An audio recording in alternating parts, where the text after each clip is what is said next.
Lexington police have released new details about a deadly shooting near the UK campus. They say the person killed actually tried to rob the shooter.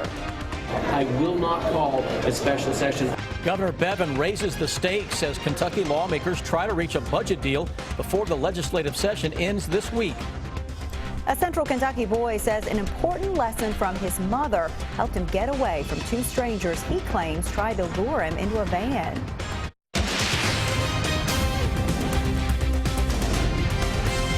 This is WKYT News at 6. Good evening to you. A twist tonight in the investigation into a deadly shooting in Lexington. Police now say it may have been a case of self-defense. Today, Lexington police announced they have charged 3 University of Kentucky students with robbery. Jaden Whalen and Nicholas Coriacci are in custody, and there's a warrant for a third person. Police say they and James Gordon tried to rob the shooter near the UK campus over the weekend, but they say Gordon ended up being killed. Monique Blair is live with the latest in our top story at 6. Monique? Well, Sam and Amber, that attempted robbery that ended in a fatal shooting happened here at the Woodland Avenue apartment complex behind me early Saturday morning. Now, this apartment complex sits just feet from the University of Kentucky, and today we learned the 3 people who are charged in this case were all freshmen at UK. Now, Lexington police say 4 people, 19-year-old Jaden Whalen, 18-year-old Nicholas Coriacci, 19-year-old Alex Farrell, and 28-year-old James Gordon set up to meet a 5th person, telling that person the meeting was to conduct a drug deal. But police say the 4 men were actually planning to rob their acquaintance. Once the 5 men met, a weapon was shown to the acquaintance, who police say responded by pulling a gun out and shooting Coriacci and Gordon. Gordon later died from his injuries. Today, both Coriacci and Whalen pleaded not guilty to first-degree robbery. Police tell us the acquaintance who fatally shot Gordon does not face charges at this time, because police say he acted in self-defense. We believe there's no threat to the public. We feel that there was a relationship between all the parties involved here. We've identified all the parties involved, and we don't feel that there is any threat or danger to anyone in the public. Now, the third suspect, Alex Farrell, does have a warrant out for his arrest, but Lexington police do believe he will turn himself in sometime this evening. I'm reporting live in Lexington. Monique Blair, WKYT. Monique, thank you. And Lexington police say more charges could be filed in this case. Today, Governor Bevin told state lawmakers to pass a budget this week or else. Leaders of the state House and Senate still haven't been able to reach an agreement after days of talks, and Friday will be the last day of the legislative session. But the governor says he will not call a special session even if lawmakers can't pass a budget by then. Victor Puente joins us now live from Frankfort with more. Victor? If they don't reach an agreement in the next 30 hours or so, the state could eventually go into a partial government shutdown. Governor Matt Bevin says that's something he's ready for. This legislative session ends at midnight Friday. So far, there's been no budget because of disagreements over multiple issues, including funding for colleges, coal severance fund money, and paying on the state's pension debt. Earlier today, the governor said he expected one would be passed. How to do. We literally owe the people of Kentucky a budget. The only constitutional responsibility of our legislature is to pass the budget. If one isn't, Governor Bevin could call a special session to get the job done before the state goes into partial government shutdown on July 1st. But earlier today, he said he wouldn't and laid most of the blame on Speaker of the House, Greg Stumbo. If we walk out of this town without a budget, it will be on him. And there will not be a budget at the end of this fiscal year either. I'm not going to call a session anytime in the immediate days, weeks, and months to follow. That I will be absolutely adamant about. If that were to happen, the Legislative Research Commission says there's no official document about what must be funded other than the Constitution. The best guide is the ruling from the last time this happened under Governor Ernie Fletcher. That ruling said members of the General Assembly, as well as the governor and lieutenant governor, Speaker of the House, and Senate President all continue to get paid. It also lists city officials for cities with more than 75,000 people, as well as judges and elected officials. It also says schools and jails are necessary for funding. The governor is the only one with the ability to call a special session. There's nothing in the laws that say he's required to do so. Live from the Capitol Annex, Victor Puente, WKYT. Victor, thank you. Members of the Budget Committee have said they expect a long night as meetings continue. New tonight, a hearing on the lawsuit Attorney General Andy Beshear filed against Governor Bevin over higher education budget cuts has been delayed. It had been scheduled for Thursday, but the governor's office has asked for more time to prepare for the hearing. It's now been rescheduled for April 21st. Beshear says the governor's immediate 4.5% cuts in state funding to public colleges and universities were illegal. 3 members of the State House have filed a motion asking to join the lawsuit against the governor. Tonight, police have an alert for families in Lancaster. A 13-year-old boy says 2 strange men tried to lure him into a van while he was walking home from school. It happened yesterday afternoon along East Maple Avenue.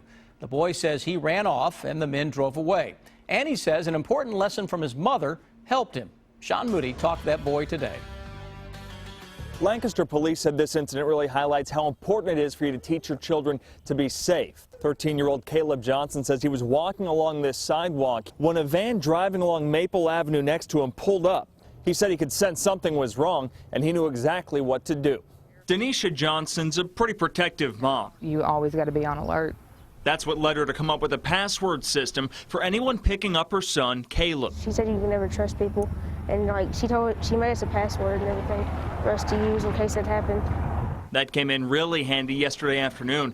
Caleb said he had just left Garrett Middle School and was walking home along East Maple Avenue when 2 men in a white utility van pulled up.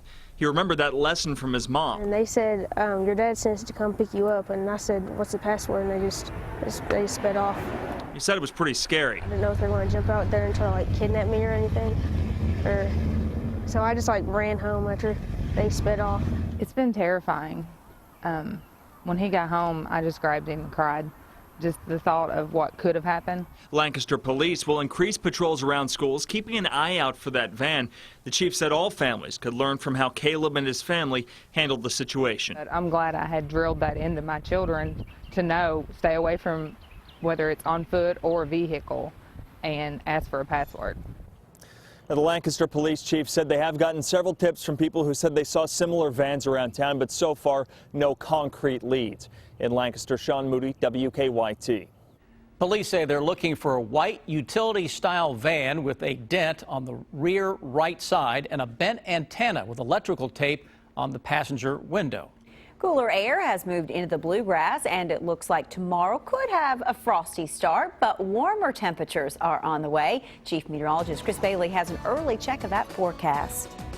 Indeed, we have a little chill in the air out there today, but it looks beautiful, and then you step outside and all of a sudden you realize in some cases need a jacket again. So let's focus on the positive and look at these 9 sky cams.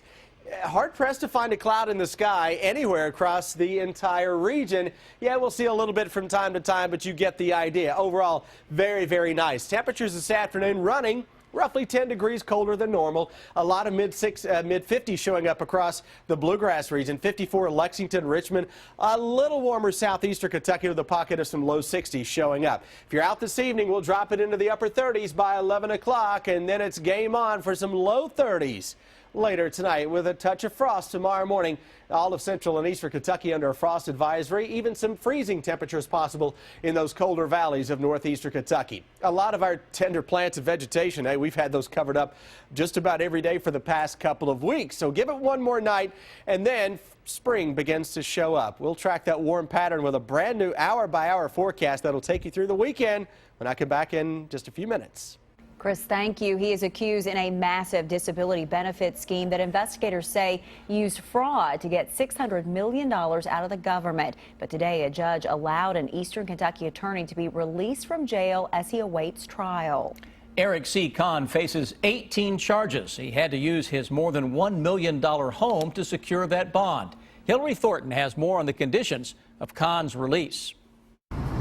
Eric Conn walked out of the federal courthouse here in Lexington on a $1.25 million bond, headed back home to Eastern Kentucky, where he will spend his bond period under home incarceration. The judge says it is a decision he went back and forth with, acknowledging significant flight risks in the case, but saying there was not enough to keep Conn in custody. He says much of the prosecution's concerns given during last week's lengthy hearing is dated, with no evidence of Conn recently making statements about fleeing the country. Conn listened in the courtroom today as the judge outlined what he calls strict conditions for him to follow while out on bond, including surrendering his passport and being monitored by a GPS device while on home incarceration. The judge ordered Conn's Pikeville home that is currently for sale as a security bond. He also ordered the attorney to not have any contact with witnesses, including former employees that worked for him during the indictment period.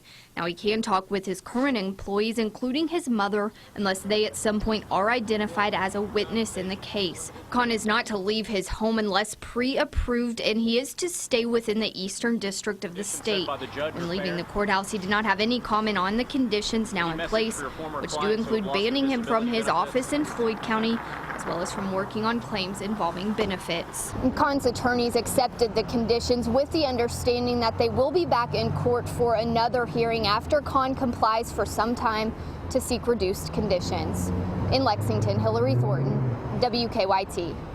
After leaving the federal courthouse in Lexington, Conn went to Pikeville, where the probation office installed his monitoring device. Tonight, a Lexington native and her husband who died in the Brussels attacks last month will be honored in our nation's capital. Congressman Andy Barr will lead a moment of silence for Stephanie and Justin Shults on the floor of the U.S. House. The couple died last month when bombs exploded at the Brussels airport. We want them to know that America honors them, that America will always remember them. They are, unfortunately, among the many other American victims of radical Islamic terrorism. They will not be forgotten. Justin Shults was from Tennessee. Two Tennessee congressmen will join Congressman Barr in leading the moment of silence tonight at 7. Tonight, the Lexington Humane Society is asking for donations of wet cat food. In a Facebook post, the organization says it doesn't have much left. This comes as the Humane Society prepares to take in 6 cats from a hoarding case at a home on Hedgewood Court. One of those cats was found this afternoon. In this case, Animal Control says they still have not been able to track down the owner. Investigators say the cats, along with the dog, were abandoned in the home. New tonight, Kentucky's Attorney General is warning college students about a loan debt relief scam. During a news conference at Bluegrass Community and Technical College in Lexington, Andy Beshear said some companies pressure students into paying a large fee to consolidate student loans. But Beshear says loans can be consolidated for free. He says the scam often costs students thousands of dollars more than what they already owe. When students go to school, they pay far, far more than they should have to. And that makes them take out significant amounts of debt. And the idea that someone would scam them when they're trying to get their education, when they're trying to better their lives, is offensive, and we're doing something about it. Beshear says if you have any questions or concerns about your student loans, you should contact your loan service provider directly to discuss repayment options. New tonight, the University of Kentucky has proposed making a temporary closure of Rose Street permanent. The stretch of Rose between Columbia and Huguenot has been closed for the last year as part of the construction of the new Academic Science Building. Today, UK made a presentation to the Lexington Planning and Public Safety Committee asking to keep that stretch of road closed. UK leaders say it will help keep people walking safe on that part of Rose Street.